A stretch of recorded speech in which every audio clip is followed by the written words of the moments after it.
Yo, what is going on, guys? It's C-Brev. Welcome to another MLB The Show 19 card review. Today we're going to be going over 98 overall Signature Series Andrew Miller. This card is obtainable through beating Moments Extreme in its entirety, including the initial moments that give you the Jim Edmonds card. So he is a free card. Granted, it takes a lot of stress and grinding against the computer, but in terms of stubs, definitely a free card. So with that being said, I'll get right into the card review. Given the price, I think this is a card that should definitely be in everyone's bullpen at this point in the year. I mean, this card is just sick on paper. Almost perfect hits per 9, K per 9, and also perfect clutch, which does affect PCI size with runners on base, albeit slightly. I just think this card looks sick on paper in general. I will say he does struggle from the 79 walks per 9. He does struggle with control a little bit, specifically on his changeup. I think his changeup has some pretty bad control, and he tends to hang it even when you're trying to throw it below the zone. But in terms of left-handed pitching, which is very scarce on this game, definitely a tier 1 reliever, definitely someone you should have in your pen.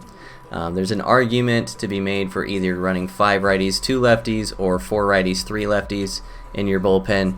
So if you're running 5-2 like I do, Wagner is a must, and then I would say that you can choose between All-Star Aroldis Chapman and this card.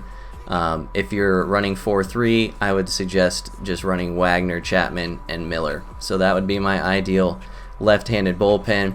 The fourth best left-handed reliever in the game is the Team Affinity Zach Britton, who is also a pretty good card. I just don't think he's up to par with Miller and Chapman, who I think are about equal. So that being said, this is definitely a card that should be in your pen. I would even make the argument if you're running Wagner, Chapman, and you could use the stubs elsewhere to just sell Chapman and use Miller instead. Basically the same card, in my opinion.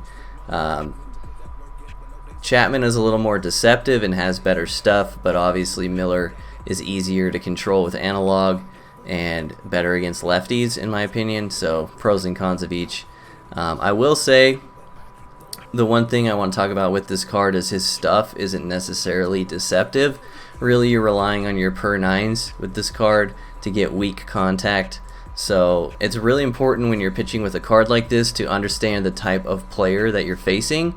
And I try not to use the terms good and bad player, but I'm just going to say it in this sense so you can get the most extreme version of what I'm trying to talk about. So if you're playing a below average player, you want to pitch with this card traditionally, so lots of sliders, lots of changeups, fastballs up and in, much how Andrew Miller pitches in real life. If you're playing someone that's really good and you're using this card, you're going to have to get more creative. They'll be sitting on the slider low, and they'll be sitting on the fastball up. So I actually like to invert some of it. So I'll throw high sliders, I'll throw high changeups, I'll throw low 4-seamers, I'll throw low 2-seamers, either backdooring against a lefty or running away from a righty. Just don't get into kind of autopilot with this card when you're playing a good player, because his stuff isn't deceptive, and the purpose of this card is to induce weak contact and get some quick outs as a lefty specialist. So that wraps it up for the review. Overall, definitely good card, definitely tier 1. Will be in my pen for probably till the end of the year because there's not many lefties going around. So yeah, as always, we'll rate the card based on how he rates in the meta, and we'll rate him compared to how much he costs. So how he rates in the meta, I'll give him an A-, just because in terms of lefty relievers, I still think he's below Billy Wagner, but he's right up there in tier 1. And for how much he costs, I'll give him an A+, because this is a free card. Granted, definitions of free are different, and Moments Extreme do take a lot of time and stress. But in terms of stubs, this guy's an A+, because he's free, and like I said, should definitely be in everyone's bullpen. So I hope you all enjoyed this card review. Let me know down in the comments section below who you want me to review next. Enjoy the clips after this, and we'll see you on the next one. Peace.